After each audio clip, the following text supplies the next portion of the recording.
नमस्कार दोस्तों, एक बार फिर से आपका बहुत बहुत स्वागत है पीडब्ल्यू ओनली आईएएस के इस प्लेटफॉर्म पर। जैसा है कि अभी बहुत सारी न्यूज रिपोर्ट्स निकल के आ रही हैं और सवाल उठ रहा है कि अमेरिका कितना ज्यादा एक हिपोक्रेट है।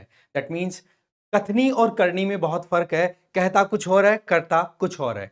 बेसिकली कंटेक्स्ट अभी फिर से रेड सी क्राइसिस से रिलेटेड है, बट यहां पर अब एक एंगल और ऐड हो चुका है जिसमें अब यूएस और यूके, यूनाइटेड किंगडम और यूनाइटेड स्टेट्स ऑफ अमेरिका, दोनों अब एक्टिवली हौथी रिबेलियंस पे अटैक करने लग गए हैं। तो इस बात को लेकर के अलग अलग ओपिनियंस आ रहे हैं, प्लस साथ में इंडिया का क्या स्टैंड हो सकता है या होना चाहिए, इसको लेकर के आज हम बात करने वाले हैं। साथ में ये जो टॉपिक है इसके कुछ बेसिक्स को हम पहले कवर कर चुके हैं, हौथी रिबेलियंस और ये क्या है आप जाकर के लाइव सेक्शन में आप जाकर के देख सकते हो। बट यस, अभी हम जो बात करने वाले हैं वो कहीं ना कहीं बहुत ज्यादा असर डालने वाली है जियोपॉलिटिक्स पॉइंट ऑफ व्यू से अगर देखा जाए तो देखो यहां पर अल जजीरा के हिसाब से यह कहा जाता है कि भाई डेंजरस हौथी रिबेलियंस ने क्या कहा कि यूएस और यूके ने मिलकर जो हम पे अटैक किया है इसका जवाब हम बिल्कुल देंगे। और यह अपने आप में बहुत डेंजर कदम उठा लिया है यहां पर यूएस और यूके ने।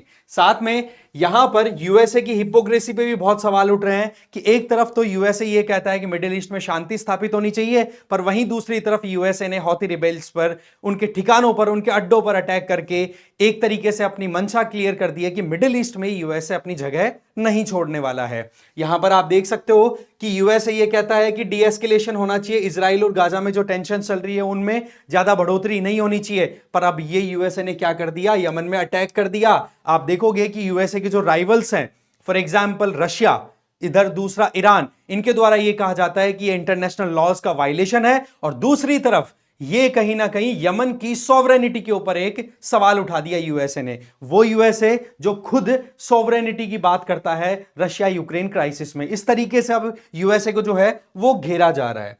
इसके अलावा देखा जाए तो यहां पर हौथी रिबेलियंस ने साफ साफ ये कह दिया कि ये जो कुछ भी हुआ है उसका जवाब हम हमारी तरफ से देंगे। देखो ये मुद्दा जो समझना उससे पहले हम यहां की थोड़ी ज्योग्राफी को सम अप करेंगे। आपको ऑलरेडी पता होगा, बहुत ज्यादा हाईलाइटेड है। ये देखो रेड सी है, रेड सी के साथ में अपनी कोस्टल लाइन शेयर करने वाले कंट्रीज, इधर अफ्रीका की तरफ से देखो इजिप्ट है, सूडान है, एरिट्रिया है, जिबूती है और सोमालिया है। ये कंट्रीज आ जाते हैं जो अपनी कोस्टल लाइन शेयर करता है रेड सी के साथ। इसी के अलावा इजिप्ट का ही एक छोटा सा पोर्शन, ये जो पेनिनसुला, इसको सिनाई पेनिनसुला बोलते हैं, ओके, ये एशिया की तरफ लोकेटेड है, ये इजिप्ट का ही पार्ट है, ओके। और यहां पर ये एक छोटी सी गल्फ है, ठीक है, इसको गल्फ ऑफ अकबा बोलते हैं, ओके, ध्यान रखना इसका, और इसकी रेलेवेंस भी आगे आएगी। इसके अलावा ये वाला जो पोर्शन है ये गल्फ ऑफ सुएज है, और ये रेड सी एक छोटी सी स्ट्रिप है जिसके आप कह सकते हो नॉर्थ ईस्टर्न साइड में एक तो सऊदी अरब अपनी कोस्टल लाइन शेयर करता है, ठीक है, ध्यान रखें, एक इधर यमन अपनी कोस्टल लाइन शेयर किया करता है। इसके अलावा देखा जाए तो यहां पर यह गल्फ ऑफ एडन है, और यहां पर एडन यमन की एक इंपॉर्टेंट सिटी जहां पर यहां का इंटरनेशनल एयरपोर्ट भी लोकेटेड है, वो भी है। और ये जो एरिया है इस पॉइंट को बोलते हैं बाबल मंडेब। ये जो स्ट्रेट है, वाटर स्ट्रेट, जो कि इधर रेड सी को और गल्फ ऑफ एडन को ज्वाइन कराती है, बाबल मंडेब, यहां पर ये वाला जो एरिया है, इस एरिया को कैप्चर कर रखा है हौथी रिबेलियंस ने। और यहां पर जो भी शिप्स जा रहे हैं उन शिप्स को यह देख करके अटैक किया जा रहा है कि अगर वो इजराइल से रिलेटेड हैं तो हौथीज उनको नहीं छोड़ेंगे। क्योंकि हौथीज का कहना क्या है कि देखो, जो भी इजराइल के द्वारा अटैक किया जा रहा है गाजा स्ट्रिप पे, बोला पैलेस्टीनियंस के साथ में बहुत ज्यादा अत्याचार हो रहा है, उसको बंद किया जाए। और दूसरा इनका यह कहना है कि जो भी इजराइल से रिलेटेड, जो भी इजराइल के दोस्त देश हैं, पर्टिकुलरली हम वेस्टर्न कंट्रीज की बात करें, चाहे यूरोप की बात करें, यूएस की बात करें, तो उनके जो भी शिप्स जाते हैं ना, तो उनको ये अटैक करने से बिल्कुल भी पीछे नहीं हट रहे। इनका ये कहना है, बोला हमारे जो बिरादर भाई हैं, हमारे दोस्त हैं, जो गाजा से ऑपरेट करते हैं, हमास हो गए और पैलेस्टीनियंस, बोले उनके ऊपर इजराइल के द्वारा अत्याचार किया जा रहा है और उन लोगों को सपोर्ट दिया जा रहा है, इजराइल को सपोर्ट मिल रहा है यूएसए का और वेस्टर्न कंट्रीज का, तो बोला हम यहां से उनका बदला ले रहे हैं। इस तरीके से सिचुएशन जो है वो क्लियर हो रही है। आप देखोगे कि हौथी रिबेलियन के एक लीडर का इस तरीके से मैसेज डिक्लेयर होता है कि अब इसका जवाब जो है वो दिया जाएगा। अब आप देखो यहां पर कि हौथीज जो है बेसिकली इनको सपोर्ट किसके द्वारा दिया जा रहा है, इनको सपोर्ट मिलता है ईरान के द्वारा। आप यहां से अच्छे से देख सकते हो कि ईरान जो है वो वेस्ट एशिया में एक अपने आप में शिया डोमिनेटेड कंट्री है, ठीक है, शिया डोमिनेटेड कंट्री है, और इसके द्वारा बहुत से रिबेलियन ग्रुप्स को सपोर्ट दिया जाता है जो ऑलरेडी हम देख चुके हैं। फॉर एग्जांपल लेबनान एक छोटा सा वेस्ट एशियन कंट्री है, उसमें हिजबुल्लाह करके एक ऑर्गेनाइजेशन ऑपरेट करता है। पैलेस्टीन में हमास नाम से ऑर्गेनाइजेशन ऑपरेट करता है। इसी तरीके से आप इधर देखोगे यमन में जो ये हौथीज हैं, इनको भी, जिनको अंसार अल्लाह भी बोला जाता है, ठीक है, हौथीज को अंसार अल्लाह भी बोला जाता है, इनको भी ईरान के द्वारा सपोर्ट मिलता है। तो कुल मिलाकर के ईरान अपने, कहते हैं ना कि रिमोट ऑपरेशन के आधार पर अपनी पकड़ बनाए रखना चाह रहा है वेस्ट एशिया में। उसी के चलते आप सिनेरियो देख सकते हो कि कहीं ना कहीं ये ईरान के थ्रू ये जो ग्रुप्स हैं, हिजबुल्लाह हो, हमास हो, या फिर हौथीज हो, या फिर इराक में भी कई ऑपरेशंस करने वाले ईरानी बैक्ड ग्रुप्स हैं, वो ऑपरेट करते हैं। इसके अलावा यहां पर बहरीन भी कहीं ना कहीं इस बात को लेकर के बड़ा परेशान रहता है कि भाई ईरान जो है हमें डिस्टेबलाइज करने की कोशिश करता है। तो कुल मिलाकर के सिनेरियो ऐसा बन रहा है कि ईरान जो है वो कहीं ना कहीं इस एरिया में अपनी पकड़ बनाए रखने के लिए, इस तरीके के ऑपरेशंस को रन कराने के लिए डिफरेंट रिबेल ग्रुप्स को सपोर्ट देता रहता है, और इसी के चलते ये एक दूसरे से लिंक्ड भी हैं, ठीक है। और इस सिनेरियो में क्या क्लियर होता है कि कहीं ना कहीं ईरान जो है वो एक एक्टिव रोल प्ले करता हुआ दिखाई दे रहा है, ठीक है। इसके अलावा आगे देखा जाए तो ये जो अटैक्स किए गए हैं, अभी की जो बात हम करें, इसके पीछे यूएस और यूके के द्वारा क्या आर्गुमेंट्स दिए गए कि क्यों उन्होंने हौथी रिबेल्स पर अटैक किए। देखो इसके पीछे कारण बताया जा रहा है। ये देखो रेड सी वाला जो एरिया है, सुएज कैनाल से होते हुए जो ट्रेड होता है, ठीक है, यहां पर स्ट्रेट ऑफ मलक्का आ गया, ध्यान से देखें, ठीक है। इधर आपका बाबल मंडेब हो गया, ये सुएज कैनाल आ गया। इसके अलावा ये स्ट्रेट ऑफ हॉर्मज है, ठीक है, जो कि पर्शियन गल्फ को अरेबियन सी या गल्फ ऑफ ओमान से ज्वाइन कराता है। बट ट्रेड जो है वो इस रूट के थ्रू होता है ना, तो बहुत बेनिफिट होता है, क्योंकि अगर ये रूट बंद कर दिया जाए तो ट्रेड फिर करना पड़ता है cape of good hope, Africa के चक्कर काट करके, जो कि बहुत लेंदी हो गया। तो ऐसे में एक शॉर्टकट है। अब आप देखो कि इधर से अगर ट्रेड रुक गया तो यूरोप और इधर यूएसए की तरफ से जो ट्रेड हो सकता है वो कहीं ना कहीं प्रॉब्लम में आएगा कि नहीं। हौथीज ने यहां पर ही चौक लगा दिया, तो ये प्रॉब्लम हुई, इसके चलते हमें भी परेशानी हुई, हमारे भी बहुत सारे शिप्स रोके, हमारी नेवी भी कई ऑपरेशंस रन करा रही है। बट ओवरऑल देखे तो यहां पर यूएसए ने एक्टिव रोल प्ले किया, और साथ में यूके भी आ गया। यूके के अलावा कनाडा हो, ऑस्ट्रेलिया हो, न्यूजीलैंड हो, साउथ कोरिया हो, इन लोगों ने भी यूएसए की हाँ में हाँ मिलाई कि बोले ऑपरेशन करना जरूरी था।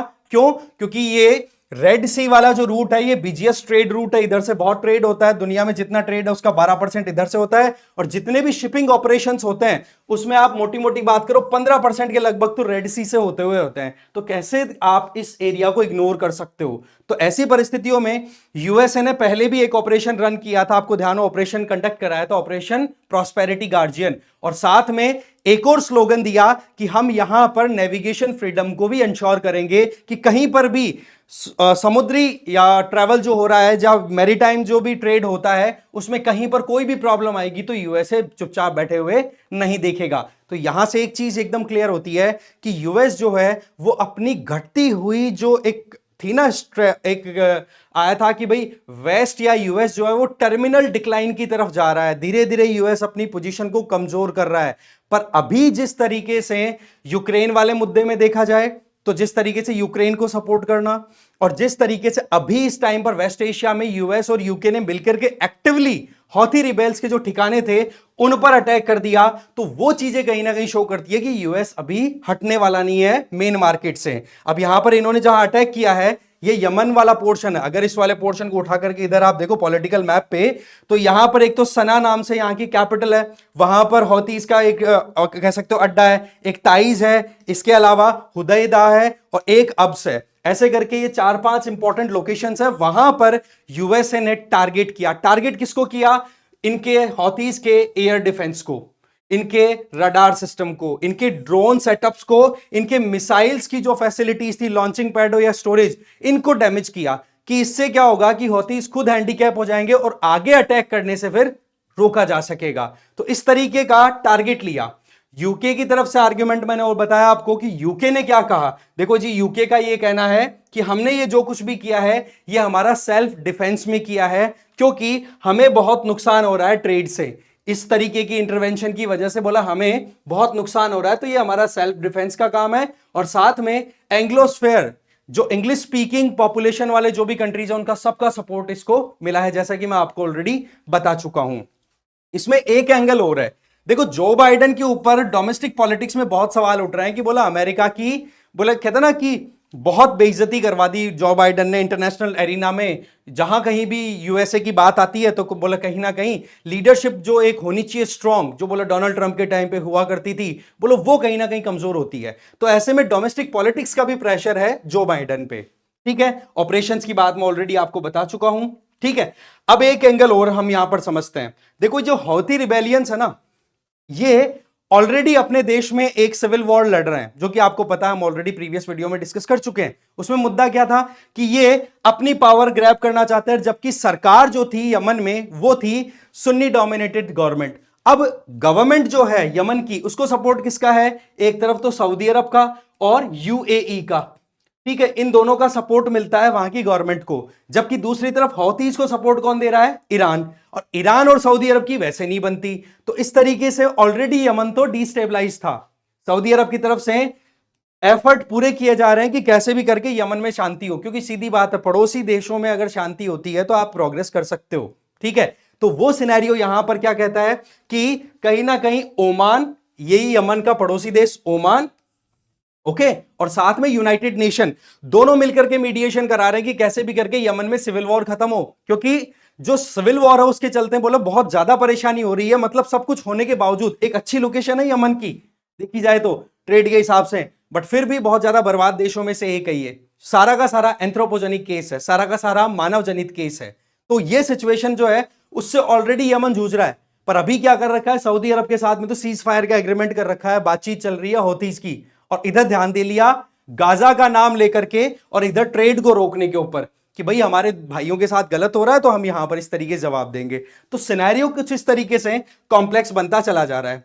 रशिया की तरफ से रिएक्शन या फिर ईरान की तरफ से, तो ईरान ने तो कह दिया बोले यमन की सॉवरेनिटी पे अटैक है। रशिया ने क्या कहा? बोले यूनाइटेड नेशन सिक्योरिटी काउंसिल की मीटिंग होनी चाहिए। मीटिंग बुलवाई, अभी प्रेसिडेंट यूएनएससी के अंदर फ्रांस है। मीटिंग में पता पड़ता है कि जो रेजोल्यूशन लाया गया उसमें हौती अटैक्स, हौतीज ने जो अटैक किया है ट्रेड शिप्स पे, वेसल्स पे, तो बोले वो बहुत गलत किया, इसकी निंदा करते हैं। प्लस रशिया ने खुद ने एब्सटेन कर दिया। रशिया और चाइना दो ऐसे कंट्रीज थे टोटल 15 मेंबर की यूनाइटेड नेशन सिक्योरिटी काउंसिल में, जिन्होंने एब्सटेन किया, मना कर दिया कि हम भाई कोई वोट नहीं पार्टिसिपेट करेंगे। बाकी जो भी थे 13 मेंबर्स, उन्होंने क्रिटिसाइज किया। अच्छा, ये जो कोई भी अटैक हुआ, इस अटैक में यूनाइटेड स्टेट्स ऑफ अमेरिका की तरफ से बताया जा रहा है, जो बाइडेन ने खुद ने कहा है, बोला कि हमने एंटीशिप बैलिस्टिक मिसाइल्स यूज किए, जो कि पहली बार यूज हुई है एक लंबे समय के बाद में। तो ये चीज कहीं ना कहीं इस सिचुएशन की ग्रेविटी को शो करती है कि यूएस कितना सीरियस है इस एरिया को लेकर के। ठीक है, क्योंकि वैसे भी देखा जाए तो इंटरनेशनल ट्रेड को तो कहीं ना कहीं हैंडीकैप कर ही दिया। अब देखो इसमें एक एंगल और आता है, वो एंगल है यूएस ईरान राइवलरी। देखो ईरान है ना, बेसिकली पहले पर्शिया के नाम से जाना जाता था। ठीक है, तो यहां पर नजरें हुआ करती थी, मतलब कॉलोनियल पीरियड की बात बता रहा हूं। उस टाइम पे रशिया और ब्रिटेन बड़ी नजरें गड़ा के रहते थे कि बोला इस एरिया को अगर पकड़ लेंगे तो गल्फ वाला एरिया अपने हाथ आ जाएगा।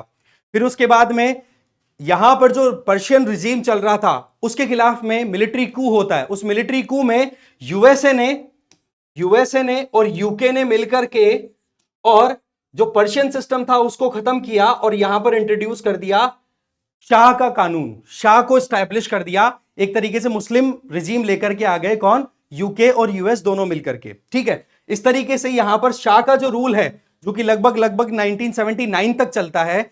शाह के रूल के टाइम पर ईरान और यूएसए बहुत अच्छे दोस्त थे, पर उसके बाद में वहां पर एक इस्लामिक रेवोल्यूशन आती है ईरान में, और इस्लामिक रेवोल्यूशन का रिजल्ट क्या होता है कि वहां पर इस्लामिक रिजीम आ जाता है, और लीडर जो थे वो थे आयतोल्ला खमीनी। ओके, उनकी लीडरशिप में ईरान में इस्लामिक रेवोल्यूशन आती है, इस्लामिक रिजीम आ गया, सारा काम जो है वो शरीयत के हिसाब से मोर और लेस रन करा दिया, जो उनका पर्सनल लॉ है उस हिसाब से। आप देखोगे तब से लेकर अभी तक बहुत बुरे रिश्ते बिगड़े हुए हैं, किसके? ईरान के और यूएसए के। इसके लिए एक छोटा सा इवेंट और इंपॉर्टेंट हो जाता है कि 1988 में यूएसए के द्वारा अपनी नेवी भेजी जाती है। ध्यान रखना, यूएसए जैसे कंट्रीज है ना, ये जो बड़े बड़े ओशंस में अपने अपने स्टेशन, छोटे छोटे आइलैंड और इन पे अपने स्टेशन लगा करके रखते हैं। ठीक है, नेवी को डिप्लॉय कर दिया, एयरफोर्स को डिप्लॉय कर दिया कि पता नहीं कब कहां पर काम करना पड़ जाए। इसीलिए तो यूएसए को बोलता है ना, ये तो ग्लोबल पुलिस का भी काम करता है, ध्यान अगर हो थोड़ा बहुत तो। ठीक है, तो यूएसए ने एक ऑपरेशन रन कराया, नाम था उसका प्रेइंग मेंटीज। ठीक है, ऑपरेशन प्रेइंग मेंटीज। इसमें क्या था कि ईरान के द्वारा जब ये इस्लामिक रूल आ गया था यहां पर 1979 में, उसके बाद में ईरान के द्वारा पर्शियन गल्फ में जो माइनिंग है वो शुरू कर दी गई थी कि भाई हम भी कहीं ना कहीं माइनिंग कर दे, तेल वेल निकाल ले, कुछ पैसे वाले बन जाए। पर इस चीज को लेकर के यूएसए बड़ा टेंशन में आ गया कि ये तो मामला गड़बड़ हो जाएगा इस तरीके से, अगर इसके पास में रिसोर्सेज ज्यादा हो गए तो आप नोटिस करोगे कि यूएसए ने उस माइनिंग को रोकने के लिए ऑपरेशन रन कराया, तब से रिश्तेदारी बहुत बिगड़ी हुई है। इसके अलावा ईरान में न्यूक्लियर प्रोग्राम है वो स्टार्ट हो जाता है, फिर उसके बाद में यूएसए फिर प्रेशर बनाता है, सैंक्शंस लगाता है अपने साथ के जो दोस्त लोग हैं वेस्टर्न कंट्रीज उनके द्वारा कि बोले ईरान से कोई ट्रेड नहीं करेगा, ये इलीगल मैनर में न्यूक्लियर वेपन डेवलप कर रहा है। फिर उसके बाद में नेगोशिएशंस होते हैं, ईरान की इकोनॉमी बहुत ज्यादा क्लोज कर देते हैं, मतलब ट्रेड ही नहीं करते हैं ये लोग। तो इस वजह से फिर यूएसए के सामने ईरान के साथ में नेगोशिएशंस होते हैं। फिर 2015 में एक एग्रीमेंट होता है, ठीक है, जिसको बोलते हैं जैकपोआ, ठीक है, जॉइंट कॉम्प्रिहेंसिव एग्रीमेंट था ये। इसमें एक तरफ तो ईरान और दूसरी तरफ यूनाइटेड नेशन सिक्योरिटी काउंसिल के 5 परमानेंट मेंबर प्लस एक जर्मनी, इन्होंने मिलकर के एग्रीमेंट किया था। पर ये एग्रीमेंट आगे मैच्योर होता बढ़ता, इसमें ईरान के थोड़े से ट्रेड रिलेशंस है दुनियादारी के साथ, वो बड़े इंप्रूव भी हुए, पर कुछ इंप्रूवमेंट आता, इतने में सरकार बदल गई कहां पे, यूएसए में। प्रेसिडेंट आ गए डोनाल्ड ट्रंप, और डोनाल्ड ट्रंप ने कहा कि बोले ये जो एग्रीमेंट है इसमें तो केवल 10 साल के लिए आपने ईरान को न्यूक्लियर प्रोग्राम्स को रोकने के लिए बोला है, 10 साल के बाद तो ईरान वापस कर लेगा, बोले इसमें तो परमानेंट आप बैन लगाओ। इस तरीके से यूएसए खुद से इस एग्रीमेंट से बाहर निकल गया। नतीजा क्या हुआ, ये एग्रीमेंट हो गया कोलैप्स। अब ईरान दोबारा अपने काम में लग गया। अब आप देख सकते हो किस तरीके से ईरान और यूएसए रिलेशन बिल्कुल एकदम गर्त में है। तो ये एक एंगल और आ जाता है। अब इसी एंगल में एक पॉइंट और ऐड हो जाता है कि सऊदी अरब जो है वो कहीं ना कहीं यूएसए का एक अलाय बन गया, क्योंकि ईरान जैसे कंट्री को कंटेन करने के लिए यूएसए को एक कंट्री तो चाहिए, ठीक है, और वो बन गया सऊदी अरब। इस तरीके से ये सारा सिनेरियो क्रिएट होता है, ठीक है। इकोनॉमिक क्राइसिस और ये सारा हमने ऑलरेडी देख ही लिया कि इन लोगों ने क्यों अटैक किया। अब हमारे लिए इंपॉर्टेंट पॉइंट आता है इंडिया के क्या इंटरेस्ट है। देखो बात ऐसी है कि इसके थ्रू ये जो ट्रेड रूट है, इस ट्रेड रूट से ट्रेड जो होता है ना, वो तो उसका तो हमने ऑल्टरनेट ये निकाल लिया कि चलो ठीक है, इधर से यूरोप को अगर एक्सपोर्ट करना है तो या तो इधर से कर दो, या फिर इधर से हम हमारी नेवी के जो शिप्स हैं उनको एक तरीके से एस्कॉर्ट करने के लिए लगा दो कि बीच में तो मेन मर्चेंडाइज शिप चला जाएगा जिसमें माल जा रहा है, और साइड में नेवी के शिप चलते जाएंगे, तो कोई भी अटैक होगा तो उसको हम टैकल कर लेंगे, जैसे कि रिसेंटली अभी वीडियोस भी कई वायरल हुए हैं। बट इंडिया का जो ऑयल ट्रेड है वो मोर और लेस इधर से आता है, गल्फ ऑफ पर्शिया से होते हुए ये जो स्ट्रेट ऑफ हॉर्मज, गल्फ एक तरीके से गल्फ ऑफ ओमान, फिर अरेबियन सी से होता हुआ फिर हमारे तक आ जाता है। तो यहां वाला एरिया इतना ज्यादा इन्वॉल्व नहीं है, पर फिर भी क्या है, अभी रिसेंट टाइम में हमारे कुछ शिप्स पे अटैक हुआ ना, इसके चलते कहीं ना कहीं हम भी डायरेक्टली इनडायरेक्टली इसमें इन्वॉल्व हो गए। तो इस इन्वॉल्वमेंट को टैकल करने के लिए देखो इंडिया के द्वारा कुछ नेवल ऑपरेशंस भी रन कराए, जैसे लाइक माइंडेड कंट्रीज हैं, फॉर एग्जांपल इजिप्ट हो गया, ठीक है, इजिप्ट के साथ में, सऊदी अरब के साथ में, यूएई के साथ मिलकर के हमने जॉइंट मैरीटाइम सिक्योरिटी इनिशिएटिव भी स्टार्ट किए हैं। इसके अलावा हम सर्विलियंस पे भी काम कर रहे हैं कि सैटेलाइट से ऑब्जर्वेशन हो जाए, कुछ ड्रोन्स का हम यूज कर सके, वो भी हम काम कर रहे हैं। इसके अलावा नेवल ऑपरेशंस की बात ऑलरेडी हम कर चुके हैं। इसके अलावा हमारे जो एक्सटर्नल अफेयर मिनिस्टर है एस जयशंकर जी, वो देखो अभी एक हफ्ते या 7-8 दिन के अंदर अंदर अभी ईरान की विजिट पे भी जाएंगे कि इस रेड सी वाले क्राइसिस को कैसे टैकल किया जाए। क्योंकि एक चीज और बतानी इंपॉर्टेंट है यहां पर कि इजराइल को यूएसए का सपोर्ट आता है, ध्यान से समझे, इजराइल को यूएसए का सपोर्ट आता है, और गाजा में जो हमास ऑपरेट करता है उसको ईरान का सपोर्ट आता है। तो इस तरीके से भी एक इनडायरेक्टली राइवलरी वहां पर इन्वॉल्व है, ठीक है, ईरान यूएस की, इसीलिए हमने वो समझा। इसके अलावा देखा जाए रशिया, ईरान और चाइना, ये एक इंपॉर्टेंट ग्रुपिंग तैयार हो रही है। आप देख सकते हो कि इन तीनों की बातें मोर और लेस सेम सी होती चली जा रही है, ठीक है। ईरान ने बोल दिया सोवरेनिटी कॉम्प्रोमाइज, जो इंटरनेशनल रूल का वायलेशन हुआ, सेम चीज रशिया ने बोल दी, ठीक है। इसके अलावा रास्ता क्या है, देखो डिप्लोमेसी सबसे बढ़िया रास्ता बताया जा रहा है, बोला बातचीत करो, गाजा में अगर मामला सॉर्ट आउट हो जाएगा ना तो प्रॉब्लम मोर और लेस सॉर्टेड है। पहले बोले गाजा में सॉल्यूशन निकलना चाहिए, तब जाकर के ये हौतीस थोड़े सेटल होंगे, नहीं तो फिर बाद में प्रॉब्लम आगे बढ़ सकती है। इसके अलावा एक ऑल्टरनेट और बताते हैं रेड सी का, कि इधर से सुएज की तरफ से जाते हो तब तो ठीक है, बाकी इसके अलावा आप रेड सी के थ्रू एक और प्रोजेक्ट की बात आती है, बेन गुरियन कैनाल। ये बेसिकली रेड सी, इधर आ गई गल्फ ऑफ अकाबा, और इससे फिर बाद में इजराइल से होते हुए एक कैनाल बड़ी सी बना दी जाए, और ये मेडिटेरेनियन सी से लिंक कर देगी। पर सवाल ये आता है कि इधर तो अभी अफ्रीका वाली तो इतनी इशू आ ही नहीं रहे, इशू आ रहा है रेड सी में, एकदम इधर बाबल मैंडेब के पास में, यमन वाले एरिया में, तो उसको टैकल करना एक अपने आप में चैलेंज हो रहा है। तो कुल मिलाकर के देखा जाए तो यहां पर हमारे सामने कुछ पॉइंट्स हैं। इंडिया ईरान रिलेशंस की बात करें तो देखो, हमने चाबार पोर्ट डेवलप किया, क्यों किया? जिससे कि हम सेंट्रल एशिया की एक्सेस कर सकें, ठीक है। इसके अलावा international north south transport corridor में भी इंडिया ईरान दोनों साथ में है। इसके अलावा रूपी रियल ट्रेड, जब से यूएसए ने ईरान पे सैंक्शंस लगाए, हम ट्रेड भी अपना हमारी खुद की करेंसीज में कर रहे हैं। इसके अलावा आप देख सकते हो कि जब से वेस्ट ने ईरान के ऊपर सैंक्शंस लगाए हैं, तब से हम जितना इंपोर्ट किया करते थे ना ईरान से तेल, वो कहीं ना कहीं 90% तक रिड्यूस हो गया, क्योंकि ट्रेड फिर प्रॉपर हम इंटरनेशनल हार्ड करेंसीज में नहीं कर पा रहे। हार्ड करेंसी मतलब जैसे डॉलर हो गया इनके अंदर, जो इंटरनेशनली एक्सेप्टेड मोड, मेनली जो एक्सेप्टेड करेंसीज है उनकी बात। तो कुल मिलाकर के देखें तो इस पूरे वीडियो में हमने ये जानने की कोशिश की कि क्या असर पड़ रहा है, कौन कौन से रिलेशनशिप में हम कहां इन्वॉल्व हैं और क्या एक्शंस लिए जा रहे हैं। अब देखने वाली बात है कि एक तो सीरिया, इराक, इनमें क्या होता है, क्योंकि चिंगारियां इधर भी फैल रही है। इसके अलावा ईरान की क्या एक्शंस होते हैं वो देखने वाली बात है, क्योंकि ईरान एक कंजर्वेटिव रिजीम के तौर पे कंटिन्यू कर रहा है। वहां पर आप देखोगे कि वहां की औरतों को इतनी लिबर्टी भी नहीं है कि वो हिजाब से अगर थोड़ा बहुत बाल भी बाहर आ जाता है तो उनको बहुत ज्यादा एक तरीके से हारस किया जाता है मोरालिटी के नाम के ऊपर, कि भाई इस्लाम को आप कैसे वायलेट कर रहे हो। ये कई इश्यूज हैं जिनके ऊपर अभी और आगे डिस्कशन होने बाकी है, और ये मुद्दा अभी सॉर्टेड नहीं होगा। डिपेंड करता है कि किस तरीके से ये ऊंट करवट बैठता है आने वाले समय में। तो भाई बात ऐसी है, एक तो मैपिंग बेस्ड आज का ये क्वेश्चन है, इस क्वेश्चन को आप सॉल्व करो, ठीक है। और इसके अलावा एक क्वेश्चन और है आपके लिए, ये भी बड़ा इंटरेस्टिंग है, इस क्वेश्चन को भी आप सॉल्व करो, ठीक है। तो ये दो क्वेश्चन हो गए आपके आज के, और ये दोनों क्वेश्चन जो कल के वीडियो के थे, कल के लाइव सेशन के थे, उसके आंसर्स आपके सामने स्क्रीन पर है। आई होप आपको ये सेशन बहुत अच्छा लगा होगा। इसी तरीके से एक बार फिर से हम मिलेंगे मंडे को, नए टॉपिक, नई एनर्जी, नए इश्यूज के साथ। Thank you.